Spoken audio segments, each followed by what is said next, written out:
Donc là, fini Elden Ring. Faudrait que je termine le DLC, mais je pense que je vais le faire pendant les grandes vacances, les mecs. Peut-être. Que tous les croyants dans Alors, la question de la C'est inédit rapport sur l'état de la menace que fait peser le mouvement islamiste des frères musulmans sur la France. C'est inédit parce que d'habitude, un conseil de défense, c'est pour les attentats ou la guerre en Ukraine. Que ce sujet-là des frères musulmans s'invite à l'Élysée, c'est une bonne chose. D'abord, vous dites il va falloir y plancher. C'est pas comme si je planchais pas sur la question de la laïcité depuis des années et des années. La laïcité, c'est à la fois permettre que tous les croyants dans notre pays soient protégés dans leur foi, puissent pratiquer, et de l'autre côté que la foi reste à sa place et qu'elle n'envahisse pas le champ de la République. Et il y a une question évidente avec les frères musulmans qui ont pour objectif de séparer les musulmans du pays, de séparer les musulmans de la nation, de séparer les musulmans de la République et faire qu'il y ait une loi qui soit au-dessus de ça. Est-ce que vous en êtes témoin dans votre circonscription de la Somme? Moi, ce dont je suis témoin, et je veux dire que le rapport contient des choses intéressantes, à la fois dans ses points de vigilance et dans ses recommandations. Parce que dans les recommandations du rapport, ils disent qu'il faut une action de terrain de longue haleine, le retour de l'État, du réseau associatif. Moi, je ne cesse dans ma ville, dans ma circonscription, de plaider pour que les piliers qui existent dans les quartiers, les associations, les services publics, ne soient pas fragilisés, mais soient renforcés. Or, ce qui se passe depuis des années, c'est que ces gens qui ont le courage, parce que quand on est élu d'une commune de banlieue, quand on est dans un centre social, qu'on le préside, qu'on le dirige, qu'on y éduque, qu'on y travaille, et que on est dans un environnement qui peut déjà être compliqué, et que en plus on a l'État qui vient pas vous appuyer, mais en fait vous miner, parce que c'est le plan Borloo qui tombe à l'eau, parce que ce sont les contrats adultes relais qui sont supprimés, parce que c'est la politique de la ville dont les crédits baissent d'année en année. Eh ben, ça vous encourage pas. Il faut ça que la vous décourage. République, via ses services. N'empêche, les mecs, il y a un gars sur le chat qui l'a bien souligné. N'empêche, désolé, hein, mais j'avoue qu'on a vite oublié Aboubacar. Genre, le rapport qui est sorti a littéralement effacé l'acte anti-musulman sur Aboubacar. J'ai vu aussi que la semaine dernière, il y avait une fille qu'on lui a arraché son voile. On lui a arraché son voile. Genre tous les actes anti-musulmans qui ont été répertoriés sur les dernières semaines, qui ont fait la une, on va dire, des faits divers. Guillemets, hein, c'est une formule qui m'y c'est propre. J'ai l'impression que tout a été effacé par ce rapport. Genre, c'est bizarre, les mecs. Hein. Ça n'a aucun rapport. Frérot, Atao, je suis désolé. J'ai un procès contre Chalgoumi, donc j'ai pas envie de voir ta gueule, là.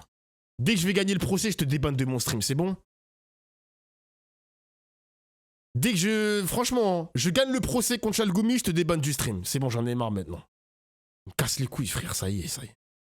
Public, justement, l'État, via ses services publics, soit au plus près des habitants, c'est ce que vous dites. Il faut rouvrir un espoir qui soit... Frérot, j'ai vu une femme sur qui on a craché dessus avec un gros molar. Bon, t'as pas obligé de préciser que c'était un gros molar, mais regardez les gars, vous voyez, dinguerie, hein. Dinguerie. Ce rapport-là va effacer les actes anti-musulmans en France. Parce qu'il y en a, recensés mais pas médiatisés, mais bon. Soit à la fois un espoir individuel, c'est-à-dire que les jeunes soient attirés vers autre chose. Vous savez que c'est déjà le même discours que je tenais au moment du narcotrafic. Parce que, au fond, c'est le même souci. C'est qu'est-ce qui reste quand l'État se retire. Eh ben, je pense que l'État ne doit pas se retirer. Mais ça mérite un conseil de défense aujourd'hui, François Ruffin? Je vais vous dire autre chose.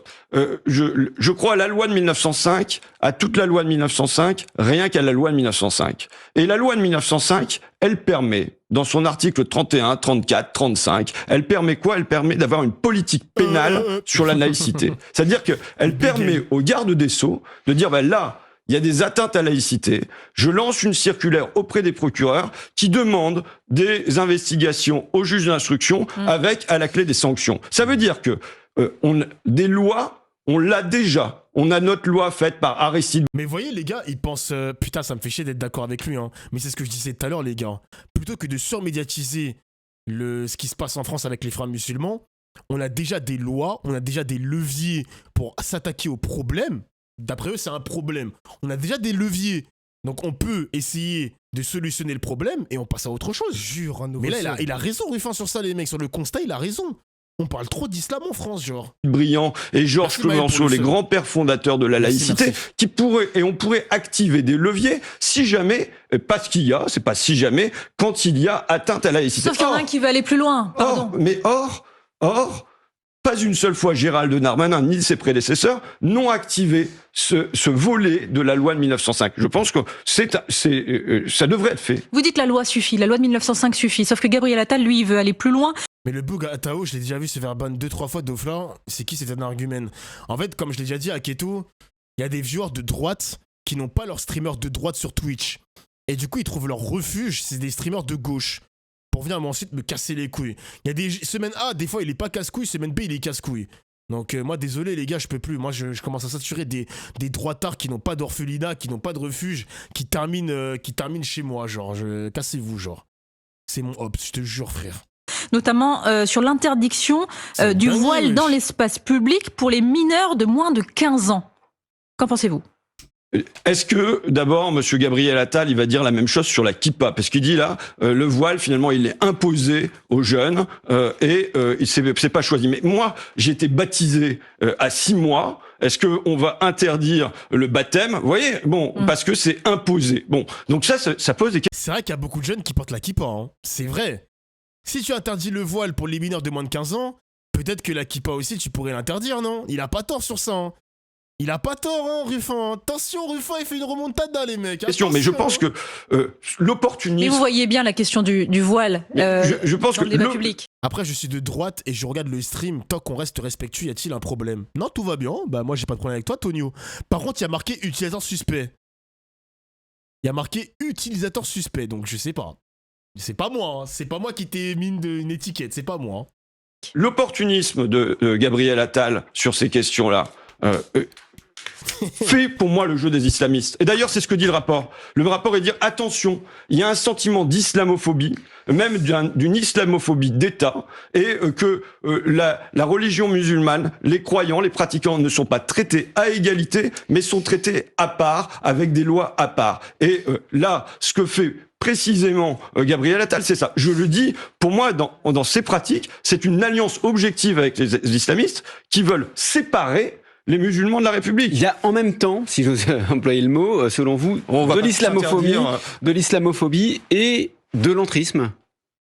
Il y a un entrisme, il y a une évidente volonté d'islamistes de séparer les musulmans de la République. Mais que veulent la masse des musulmans? Ils veulent être dans la République, dans les écoles de la République, aussi avec quand je prenais des vacances pour tous, vous savez, où l'été les enfants des quartiers et des clochers ne seraient pas abandonnés, mais se mêleraient, iraient voir la montagne, iraient voir la mer. C'est pour rouvrir un espoir qui soit collectif, et je pense que ça correspond à un profond désir des musulmans de notre pays. À la fois, vous savez, Aristide Briand, quand il parlait de la laïcité, quand il disait, quand je vois la religion, je vois toujours deux choses. Je vois le croyant, dont la foi doit être protégée, et je vois l'institution qui peut venir s'opposer à la République. Et là, je dois le combattre. Et voilà, il y a les deux choses à faire à la fois. Il y a à la fois protéger les croyants, qui se sentent protégés jusque dans leur mosquée, qui se sentent pas un deux poids deux mesures avec un ministre de l'Intérieur qui est supposé être le ministre des cultes et qui lance quand même comme un cri de guerre pour conquérir les LR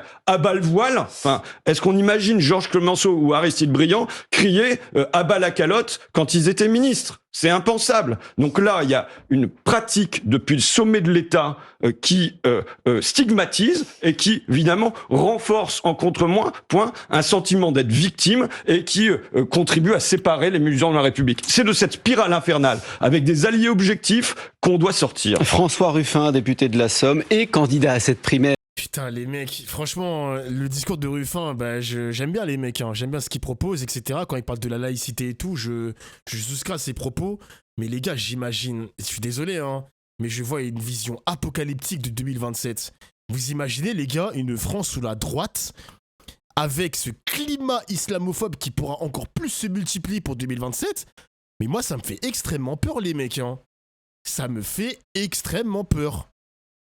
Vraiment, genre, c'est pas possible. Genre, il y a un truc qui pue, là.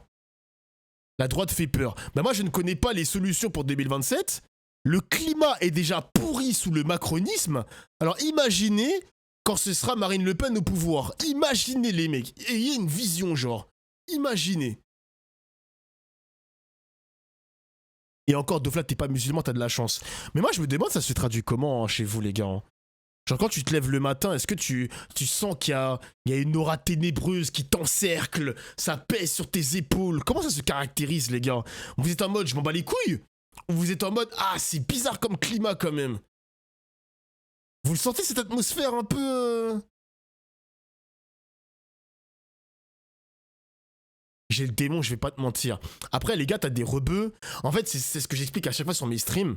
Il y a énormément de rebeux. Et d'ailleurs, c'est dans les quartiers, les mecs. Hein. Là, je parle pas des noirs. Je parle vraiment des rebeux parce que ça... Je parle vraiment des musulmans arabes dans la couleur de peau. Excusez-moi, je le dis avec mes termes. Parce que, oui, l'extrême droite, j'ai l'impression qu'ils ont un problème vraiment avec ces mecs-là. Mais les gars, il y a des gars qui sont totalement dépolitisés. Mais ces sujets-là vont venir à eux avec une telle violence, ça va les choquer les mecs hein. Ça va les choquer, les gars dépolitisés comme ça, les arabes musulmans qui sont dépolitisés et qui vont avoir ce sujet-là en pleine face, ça va les faire tout drôle vraiment. Ils vont être choqués. Choqués genre.